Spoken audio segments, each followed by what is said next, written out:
So you know from his resume, the little description that was in the invite, that Sylvain is a special guy.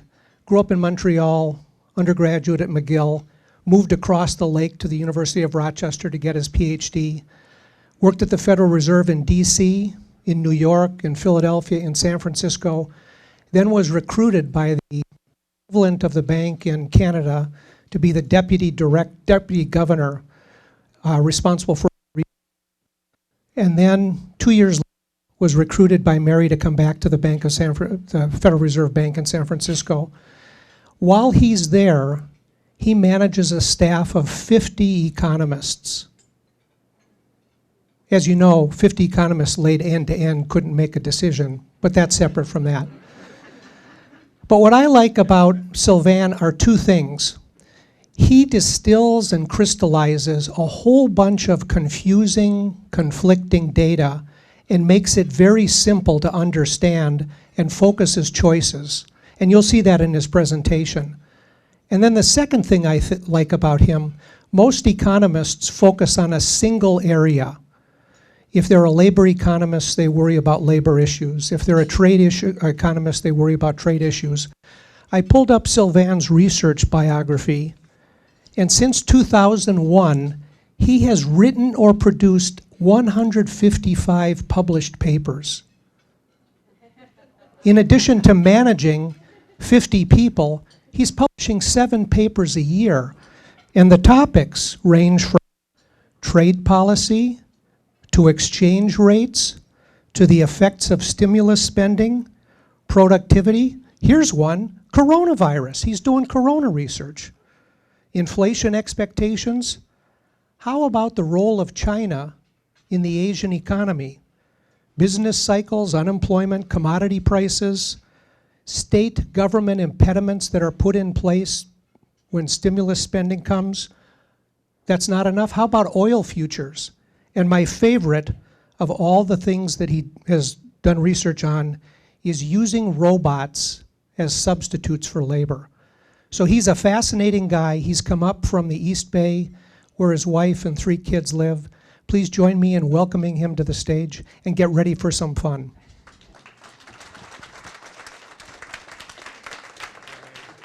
Thank you. Is this on? Hold on. This should be on. All right. You hear this? Yeah? Thank you. Well, thanks. I think this is on enough. Thanks, Bob. Thank you for the introduction. We're lucky to have you on our board. You know, like you're always bringing amazing insights. Yeah, so, you know, jack of all trades or master of none, you decide what's the best way to go. But in my job, actually, I come from the academic route a little bit. So if you're a jack of all trades, master of none, it's not so great because, you know, you want to specialize. You have to be super precise. You know something extremely well. For the type of work I do now, you're better to be a generalist and know a bit about more topics than just one. So it's been useful for the type of work I do now. It's just a delight to be in Seattle. I love coming to Seattle. So first, I'm a big runner, and I was thinking, okay, like it was beautiful in San Francisco when I left yesterday. I thought, bring my running shoes. I'm going to go run on the waterfront, and then I arrive, and I thought, oh, maybe not today. You know, like when you're in Canada, like you're really tough. You can run through pretty much anything: snow, cold, rain. But I don't know. I kind of lost that a little bit. So yesterday, I thought maybe not.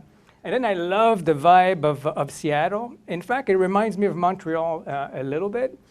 That has like this kind of similar dynamic and vibe in the city.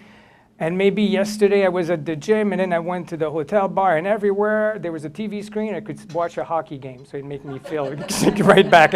I felt right at home, so it's just a delight to be here with you today. So, I mean, the last month has thrown a lot of uncertainty into the economic outlook. No doubt about that, and I can guarantee you that we're closely watching how the bank turmoil that we've experienced 2 or 3 weeks ago is going to be playing out, and it's going to be affecting bank lending and borrowing costs for those who need funding. So we're going to be spending a lot of time analyzing that. The one thing that remains certain, though, And then you can see this very clearly in the data, is that inflation remains way too high, way above what we feel is consistent with our mandate of price stability. But today, what I want to argue is that we're seeing encouraging sign. We've made steady progress in trying to bring inflation down. The data we've received over the past few months, I think, is encouraging. At the same time, I'm going to also argue that our road back to a more normal rate of inflation that we've experienced in the years before the pandemic will take some time. This is not going to be achieved this year or early next year. So this is going to be, we'll make steady progress, but it'll take time before we get back to an economy with price stability. And along the way, I'm going to point out a few risks that we're facing, a few factors that could derail our outlook. And so before I start, I have to tell you that the views I'm expressing today here are my own and not those of the Federal Reserve Bank of San Francisco or the Federal Reserve System more broadly. So let me get the clicker here, move these slides around a bit. Okay, maybe you know this, but I always find that it's useful to start with the basics. So what is the Fed trying to accomplish here? What are we trying to do? So you know the Fed has many responsibilities, but you're probably more familiar with those on the macro side, on the big picture for the economy. So we have two mandates. One is price stability. And so that's a little bit obscure what price stability means. We understand it to be 2% inflation over time, so low enough that it doesn't really distort businesses and households' decisions about investment. So it's one factor, but it's not the main factor. So it's low enough that it doesn't really impactfully has a big impact on your decision. So that's the first mandate. The second mandate is maximum employment, and those are mandated by Congress, by the way. We don't choose these. So maximum employment is a little bit nebulous also. It's not something we directly observe in the data. We don't have a series that we can just pull out and say, oh, okay, now we're right at maximum employment. So what we do is we're looking at a whole host of indicators to assess the state of the labor markets. We look at historical relationship. We use models. We try to infer where we are and if we're close to maximum employment or not. So these are the two mandates. What I thought I would do today is kind of go through them a little bit, see like where we are.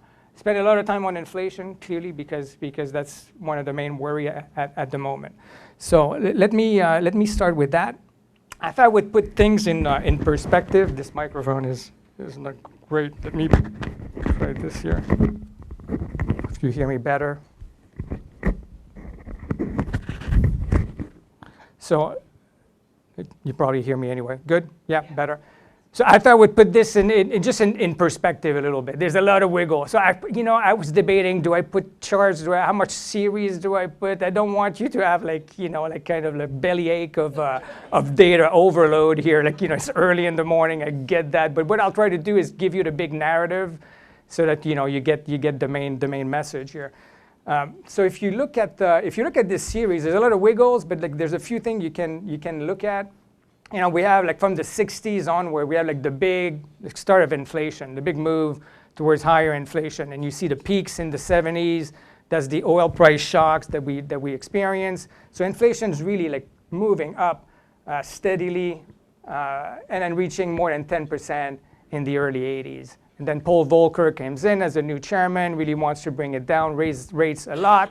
Inflation started declining. Okay, so these are the big trends. So the big movement up, and then the big disinflation during the 80s, early 90s.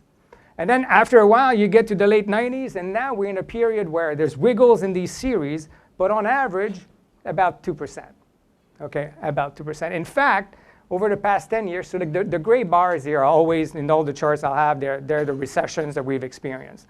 And so if you look at the recession we had before the pandemic, the Great Recession, really deep financial crises associated with it. After that, our main problem was that inflation tended to be too low. Okay, so I know this is kind of weird to say, but inflation was always a little bit below what we were aiming for. So we aimed for 2%. Inflation on average was always a little bit below. Now it looks super quaint to think about this. We were instead of 2%, we had 1.7, 1.8.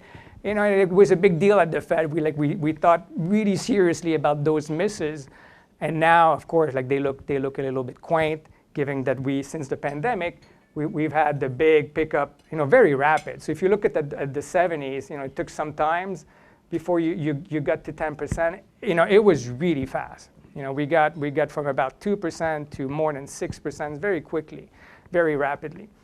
And so now, like, what's interesting is that it looks like inflation probably has peaked in the middle of last year. And since then, we've come down. Inflation has come steadily down month after month. And so that's encouraging. And maybe like we can see this a little bit better if we, sorry, this clicker has,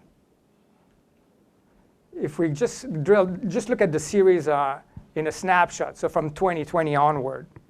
Okay, so you see two series here, like headline inflation is the one in green, so this is the one that I had on the previous chart. And then I'm putting core inflation. So we like to look at inflation when we strip down some volatile categories because they kind of tell us like where the inflation is going to go, you know, because otherwise it's too volatile. Things are fluctuating too much. So if you strip down oil and food, you get the blue line. You get core prices. And so like the two series are kind of interesting. So you're seeing like the progress we're making. Inflation's coming down, particularly for headline inflation, coming down steadily every month. For core inflation, a little bit less so. The decline is much more gradual, much more persistent. The increase we've seen is much more persistent. And so that's going to come up at the end. I'll show you why this is important.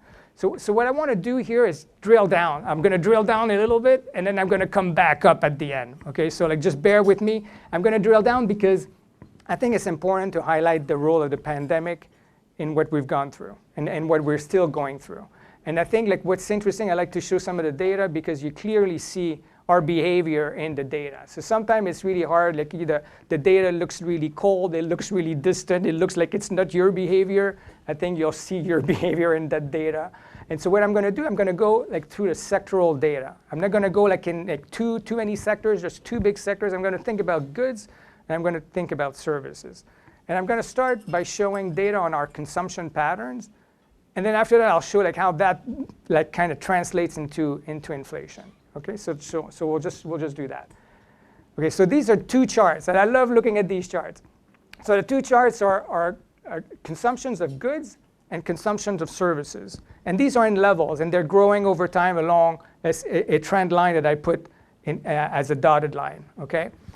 And they're all real. So this is like real consumption of goods, real consumption of services, real in the sense that they're deflated by prices. So I've taken into account how much we're paying for those goods and services. And if you think of goods, think about like your TV that you're buying, think about your gym equipment that you're buying, that kind of thing. If you think about services, think about your restaurant meals, think about you're going to a sporting events, you're getting a haircut, that type of thing. Okay, so before the pandemic, these two series are just chugging along. They're just like moving, they're fluctuating, but along basically a trend line.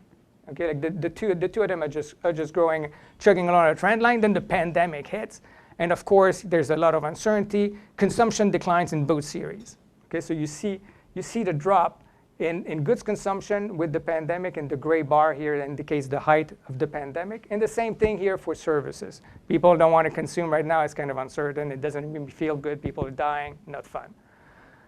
And so then after that, we're shutting down the economy. Right? So like no one wants to go and get a haircut. No one wants to go. You can't.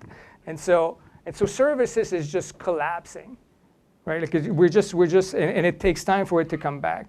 But for goods, of course, what did we do? We started buying good gym equipment on Amazon, right? That's what we did, and you see it in the data. It's very clear. So goods consumption just surged.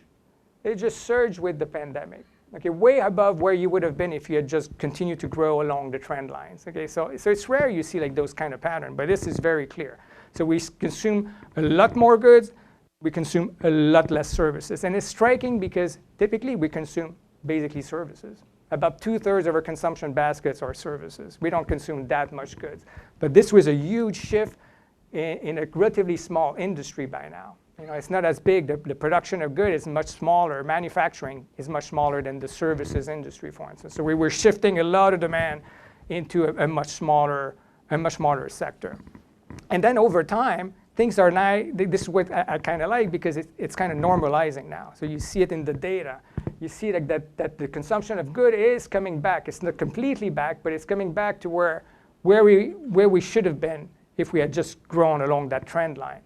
Okay, so we're consuming less goods. We're shifting back towards services, right? Like with the economies reopen, now we can go back and have a restaurant meal and have those types of things. And so we're kind of going back to our normal consumption patterns, which is encouraging. And of course, for consumption of goods, a lot of it is finance. Some of it is durable goods. You buy a car, you buy I don't know, like a TV that you're financing. Rates are much higher now, and so that demand is declining, and so we're converging back to where we should have been. And so that's encouraging, and in fact, this behavior you see in inflation rates. Okay, so I'm going to go to like the sectoral inflation, like how you see inflation in goods and how you see services inflation. Okay, so if you look at goods price inflation, again, that's another chart I like to look at because it tells me a lot about the kind of world we were living in pre-pandemic. Okay, so here I've got the pandemic right here, and you see the surge in inflation that we've experienced for goods. Okay, but go back before. I just want you to consider in the first part of the chart. Okay, so the years between 2000 and right before the pandemic. There's a lot of wiggles. Don't think about the wiggles too much. It moves up and down. Think about the level of inflation.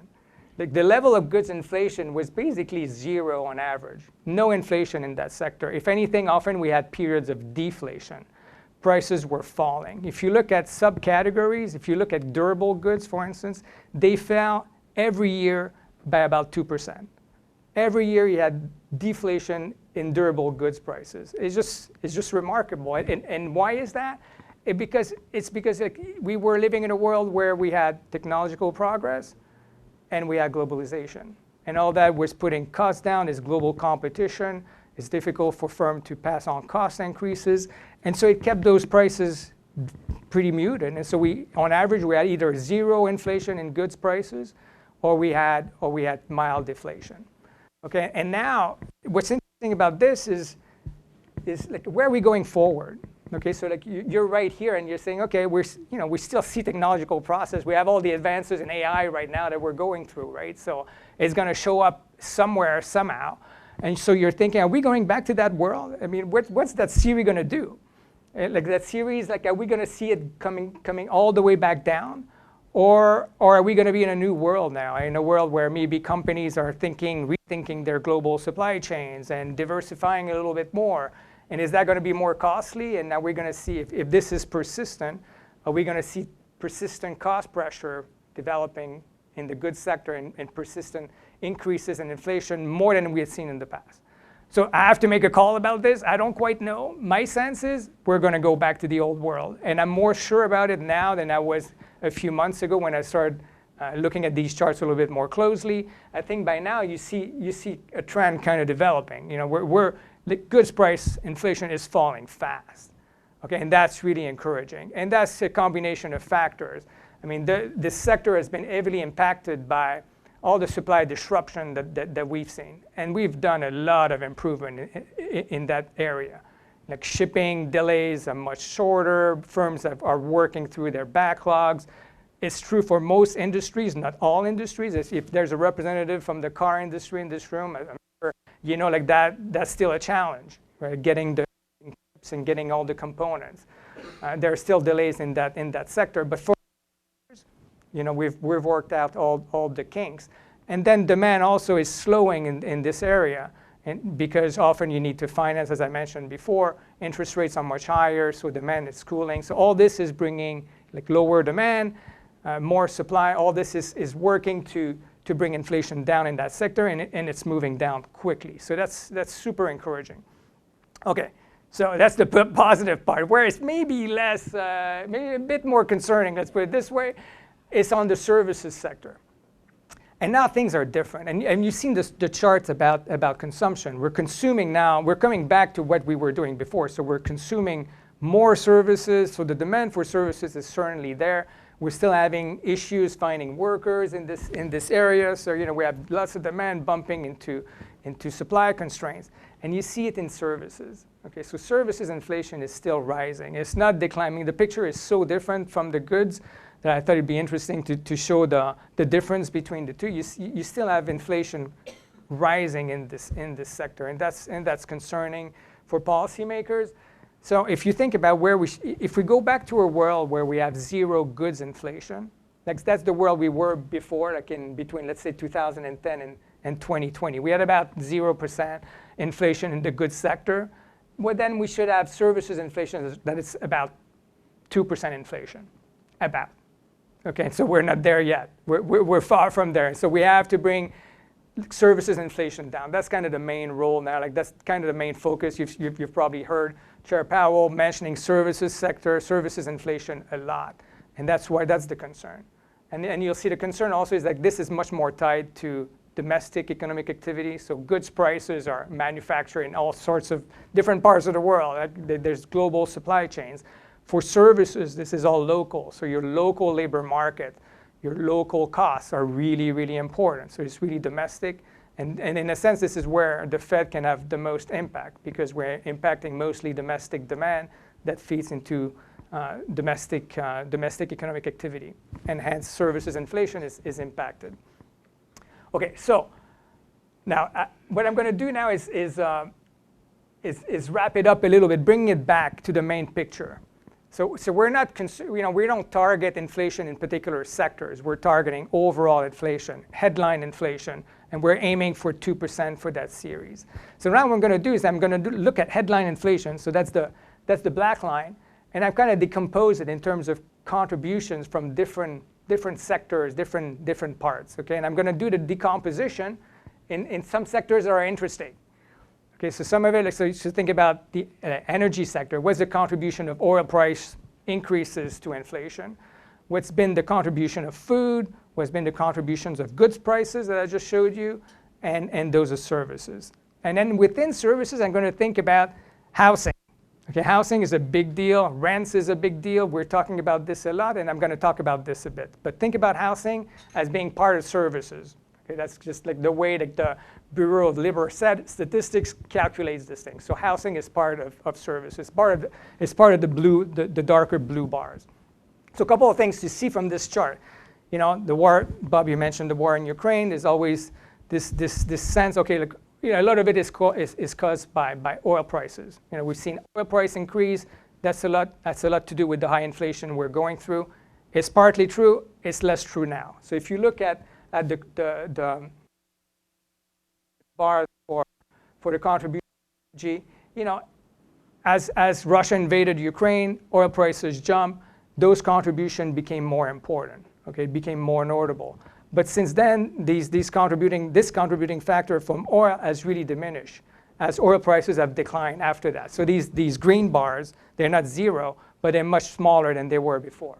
So they're contributing less. We're seeing less contributions from oil to inflation than we saw before. So we can't just say it's oil prices, it's the Iraq war, it's the war in Ukraine. This is not what it is. Okay, it's more general than that. Goods inflation also, I showed you before, we had these big increase in inflation, you know, was contributing a lot in the aftermath of the pandemic. By now, much less. Okay, and that's encouraging. That's the decline in inflation that I was just showing you. So that's much encouraging. Before, you know, we had even a negative contributions from goods prices. So, you know, we want to go back to this world. We want to get like basically zero inflation, zero contribution from this sector. Okay, so there's still a little bit more to go because we see still, you know, these positive contributions from goods inflation. So we want this to moderate. But the big elephant in the room, the big player right now, as I said before, is services. This is core services. This is where you would get the most bang for the buck. If we can bring core services inflation down, everything's going to come down. So this is really, really important.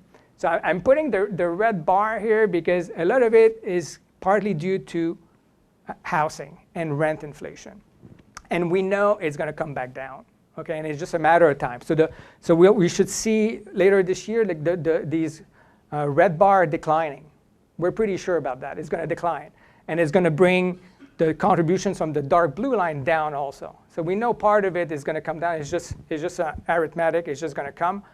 And hence, often you'll hear Chair Powell talk about services inflation ex housing.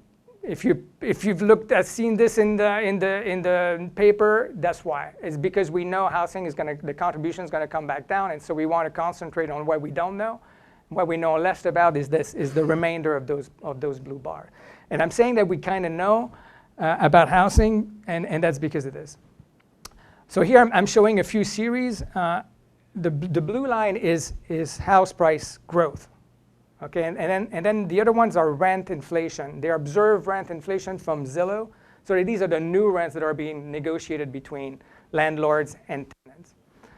And so these are interesting for the following reason. So you see like the blue line just taking off with the pandemic. As the Fed lowered rates to basically 0%, it was easy to buy a house, financing costs were low, mortgages, you could finance a house for basically very, very little. So you see the blue line like jumping, just steadily increasing to rates of growth of close to 20%, depending on markets. So here in Seattle, clearly you guys were impacted a lot. In San Francisco, the same thing. So what happens to rents?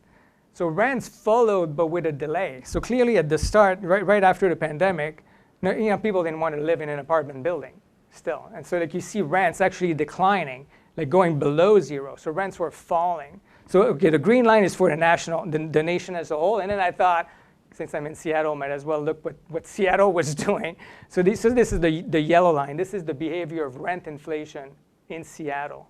And you see that rent inflation had been declining, was in fact going down. Rents were going down for a part. Of course, no one wanted to live in the city. Everyone was trying to go somewhere else. But then with a delay, rent inflation picked up.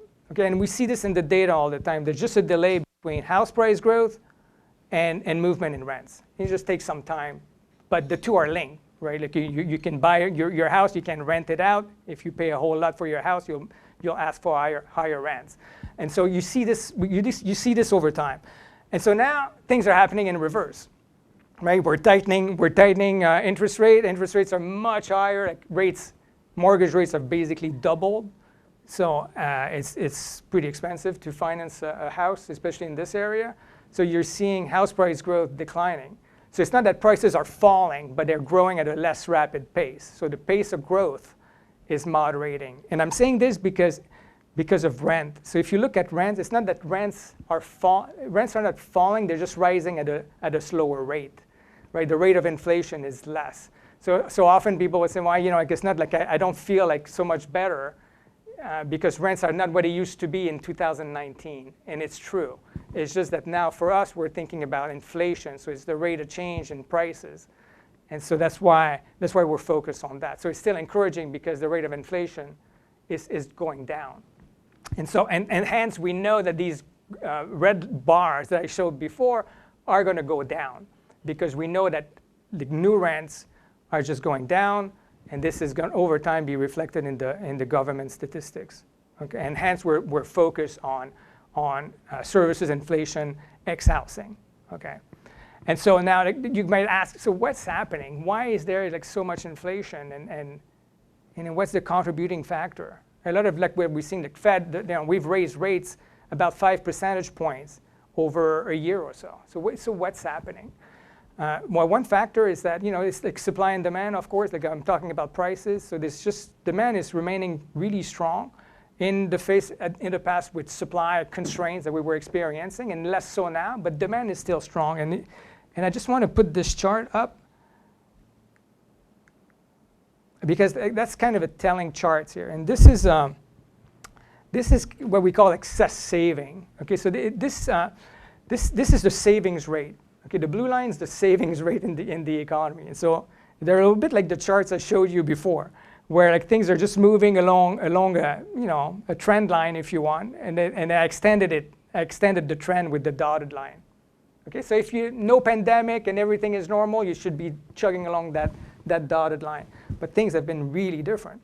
So one thing is that there was a lot of fiscal transfer at the height of the pandemic to help people get through the pandemic. We talked about it often as we're trying to bridge people through the pandemic. But of course, the pandemic lasted longer than you thought initially, and the bridge became more expensive to build. And so there was a lot of fiscal transfer that were provided to households, and a lot of those were saved.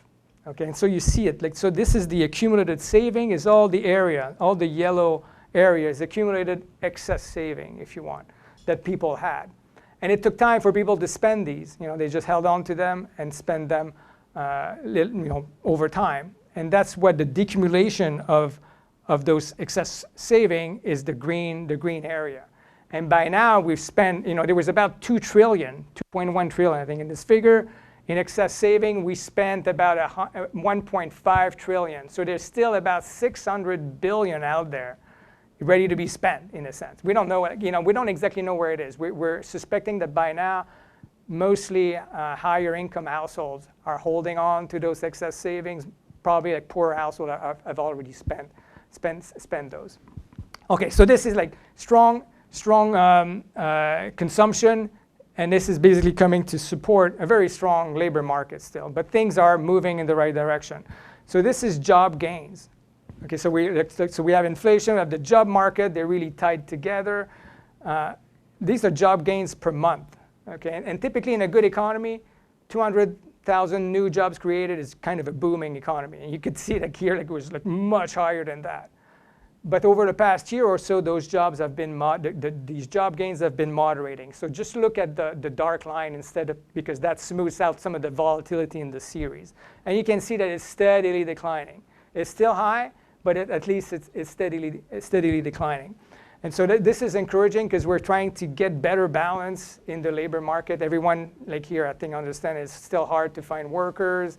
There's about 2 open vacancies for unemployed workers looking for work. So clearly this is not a labor market that's in balance. So you can see like this improvement also in other series. So if you look at 2 things, if you look at the vacancy rate, like the new job openings, that's the blue line. This has come down also now, like as I guess employers are reconsidering the benefit of creating these new positions in an environment with moderating demand. And the other one that I like to look at is the quit rates. So the quit rates is like if someone employed in a company and you're jumping ship, going to work somewhere else, people are doing this less and less. Okay, like there's just less demand, maybe like positions are less attractive than they were. We see the quit rates also declining. And I like looking at that because this is important for wage growth. So if you look at these, we know that, so this is data from the Atlanta Fed on wage growth, whether you're, like the wage, if your wage, whether you're someone who switched job compared to someone who stayed. And so from the data, you can tell, like, you better switch. If you want a pay raise, you switch. Okay, that's well understood. You see this in the data. Okay, in the green line, when people were switching, they could command higher wage gains. And since then, because there's less quit, you see wage growth moderating. And that's an important part of why you saw wages being pushed up. Okay, so we should see, and we see this in the data, the latest employment report that we got last week, we see wage growth moderating quite substantially. So things are moving in the right direction. Okay. I don't know where I have to point. So, okay, so I'm just going to talk about rates a little bit, and I'm going to talk about risk, and I'm going to wrap it up. So, okay, what's the FOMC saying? Like they're seeing a lot of inflation. They're seeing still strong labor markets that are improving, but still strong.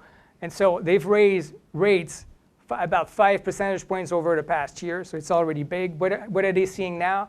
They're seeing, maybe we need a little bit more rate increases. That might be appropriate. That's what they're saying. Maybe, we'll see. If you look at their forecast, okay, the forecast they're doing 4 times a year, they see maybe one more rate hike, and then staying pat for the rest of the year. So these are that's the FOMC participants' forecast. Okay, so they're thinking rates about by year end. So like this, don't read this. This is by the end of the year, about a little bit higher than 5%, and then declining as inflation declines. They're thinking we'll be able to lower rates as the inflation rate continue to improve.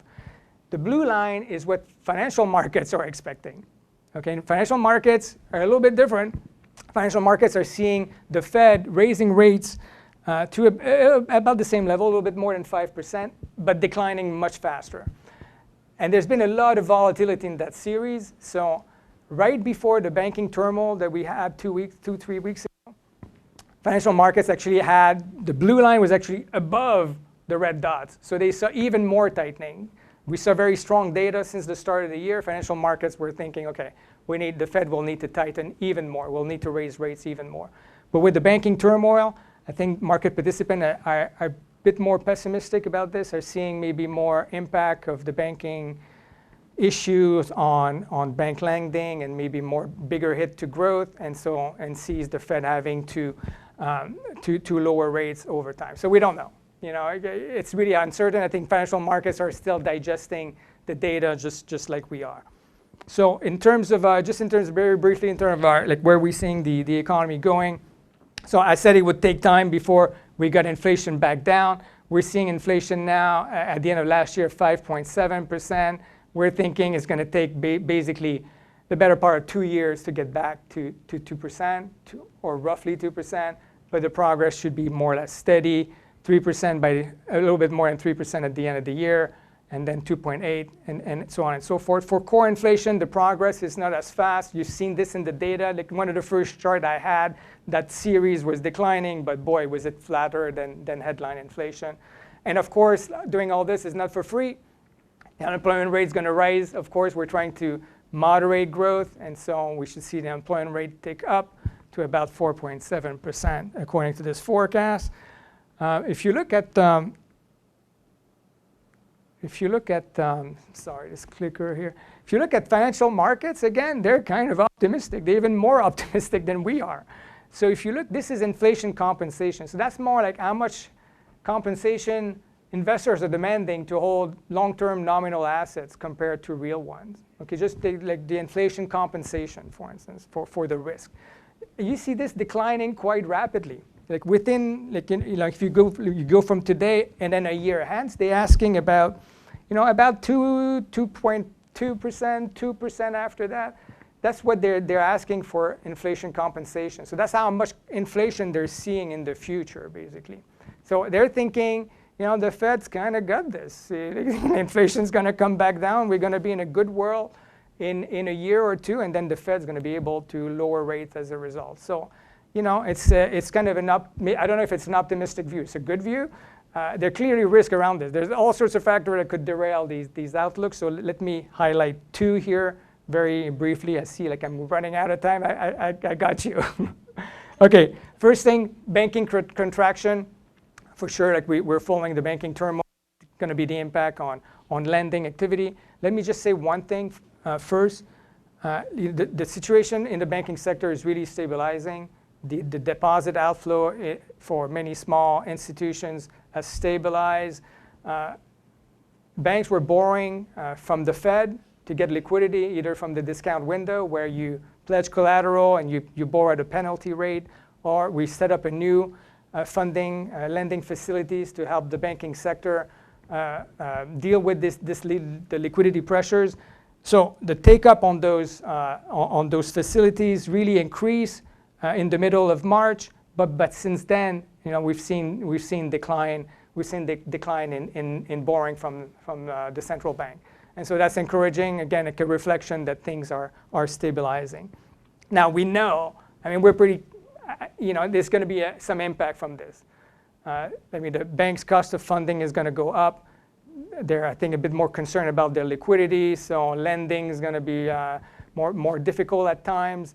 And credit standards are going to go up too, and they've already started going up. So if you look, sorry about that, if you look at credit standards of bank, this wiggles around a little bit, but at the end of the chart, you see a pickup in credit standards that are demanded by banks. This is likely to go up some more with the banking turmoil. So we wouldn't be surprised if in the next quarter or two we see a decline in bank lending.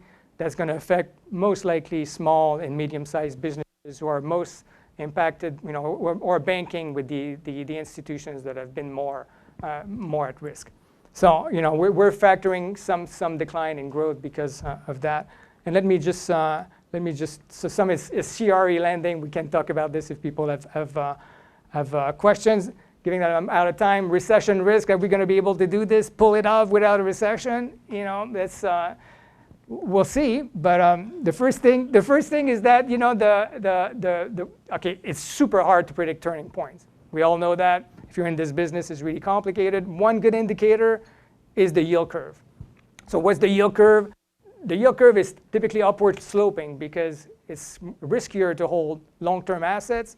And so those rates that investors are demanding for long-term assets tend to be higher than short rates. Okay, so the yield curve is upward sloping.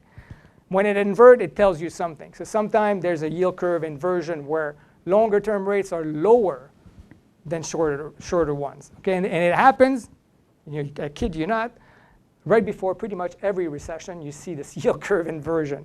So you can go through all the gray bars, you see like the yield curve, you see you see the 10-year rate dropping, okay, and being lower than the short-term rates every time.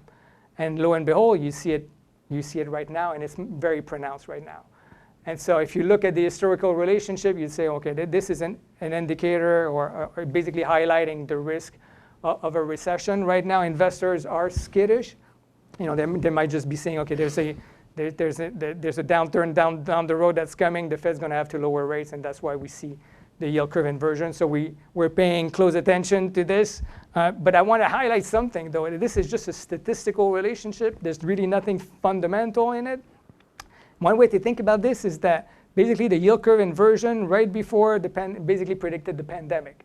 And clearly that's not true, right? So we have to look at these relationships for what they are. They're not really, there's nothing necessarily structural in this. And so if you look at more data a little bit in terms of like recession and where we are, so you could look at unemployment claims. We've seen a lot of layoffs in the tech sectors that have been announced. If we look at unemployment claims for the economy as a whole, we don't see a whole lot of blips here. So we've seen these increases over time, but right now these series are not, they're ticking up a little bit, but not much. Okay, so recession risk that financial markets are seeing, we're not seeing right now in the broader pictures and broader data that we're looking at. Okay, so they're not all flashing red right now. So don't get alarmed here. It's kind of reassuring to see this. So clearly, financial markets are skittish a little bit, are nervous, but it's not a foregone conclusion that we're going to get a recession. It could be that like the situation is not as dire as they expect. Maybe there's still a path that the Fed can follow to bring inflation down by just getting enough moderation in growth. Get a bigger, maybe a little bit of an increase in unemployment rate, moderation in growth, inflation to fall down. As I said, it's going to take some time, and the road is likely to be bumpy, but I'm hopeful that we'll get there. So I'll stop here because I'm out of time. Happy to take questions.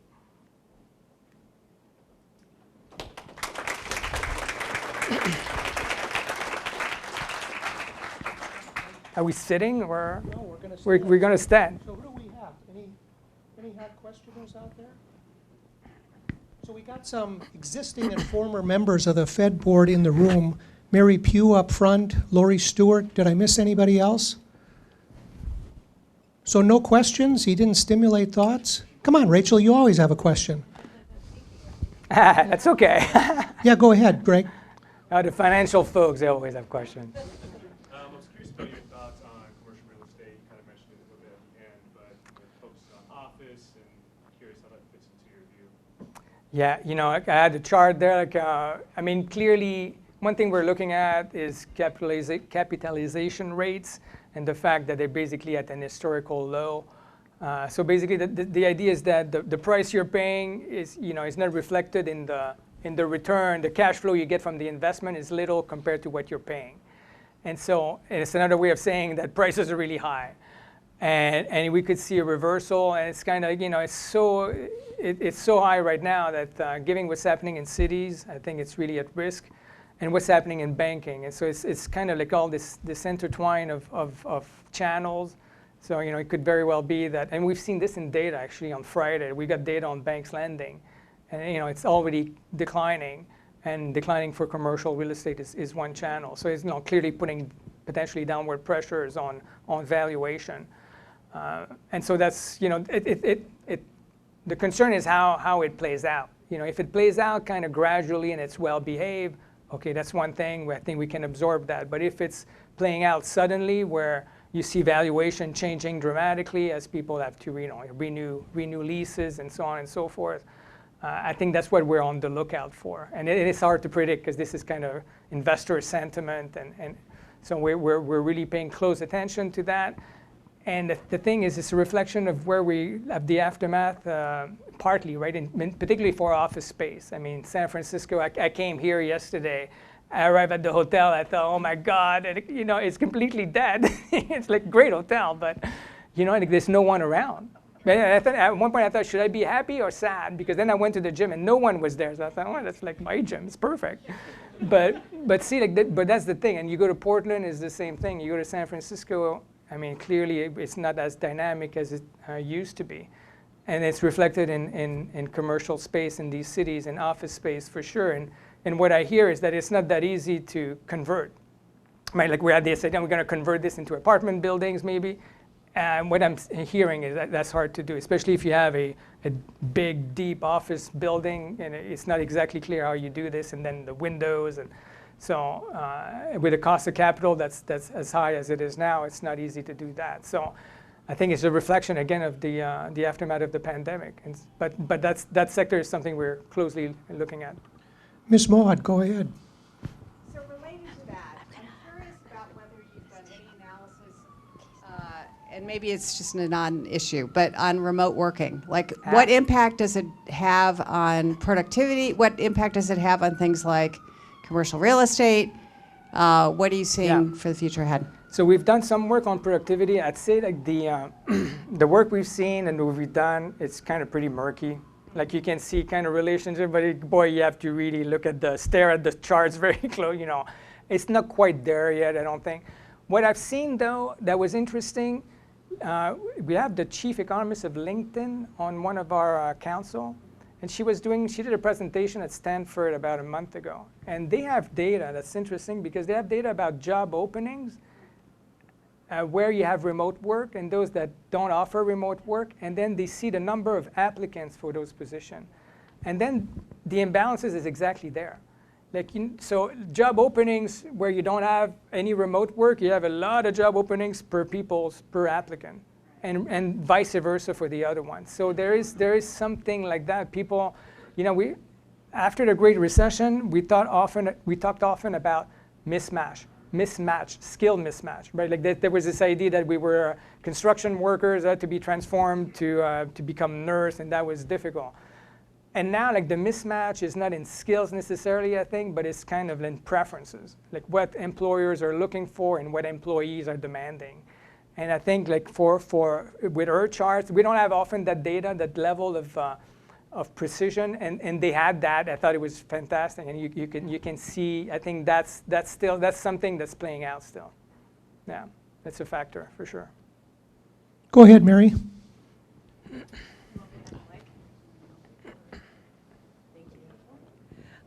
I guess I'm curious a little bit about some of the stresses. So we've started to see it in the banking space, obviously, in terms of higher interest rates and how that's starting to create an edge around liquidity and credit concerns.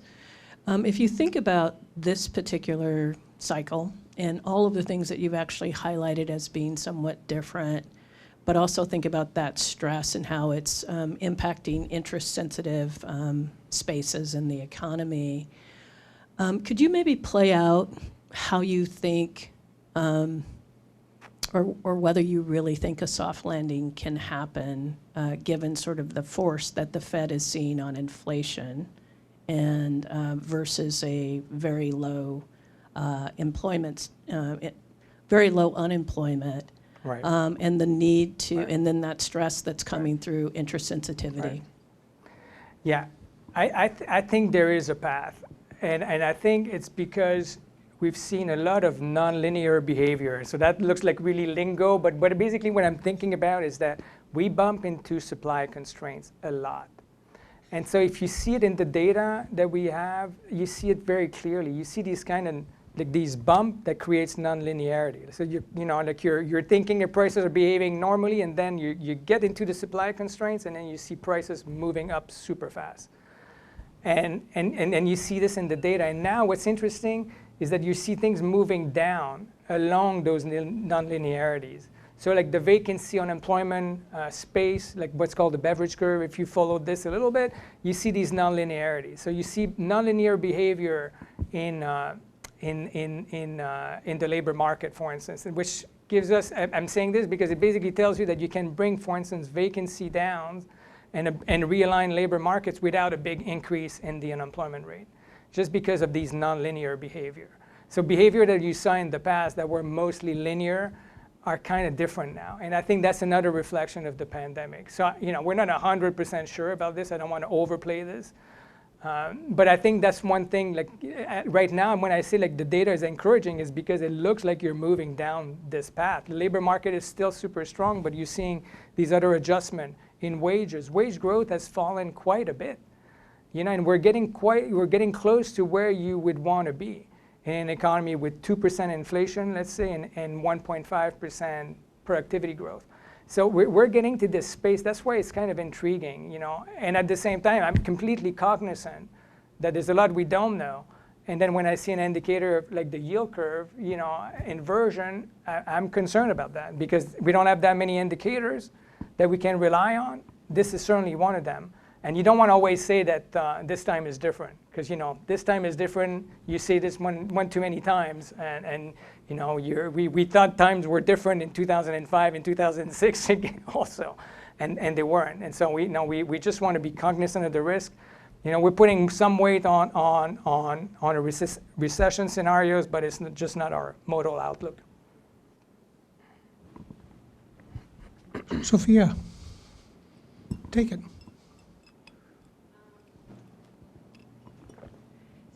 How about the infrastructure spending and manufacturing onshoring? Because there are a lot of tax incentive for that. So what do you think about the impact on the inflation and, the economy?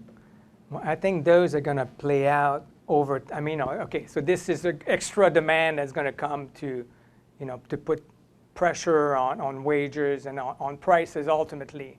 But infrastructure is an interesting thing because first it's going to play out over a long period of time, right? We're not seeing all the spending channel into 1 year. This is over a 10-year period or so, and so it's more distributed, which is better. And then the other thing that's interesting with infrastructure spending is that it also impacts the supply. So you have demand and you have supply effects. So I've done some work on this actually. And so what you find often is when you see like the impact of infrastructure spending, you see the demand effect first.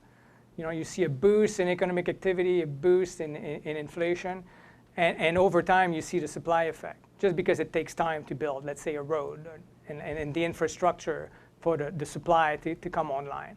And so I would say for this, the main point would be that because it's spread over a long time period, we're less worried about this having such a meaningful effect on inflation compared to, say, the transfers that were directly made to household during the pandemic. That's really different. Because first you're working through the states often with these types of programs, and there's delays, and it takes time. So like depending on what you want to build, and maybe in this legislation they'll try to speed things up, but often there's review processes, and so it takes time for the money to be allocated. The transfer that we'd seen during the pandemic, they were coming to your checking account right away. That's very different, right? That's very different. So Sylvain's been in the Bay Area for the past few months. We had the atmospheric river. He came to town earlier this week. What do we have this week? Coincidental? I think not. Join me in thanking him for coming up and sharing his wisdom. Thank you. Thanks.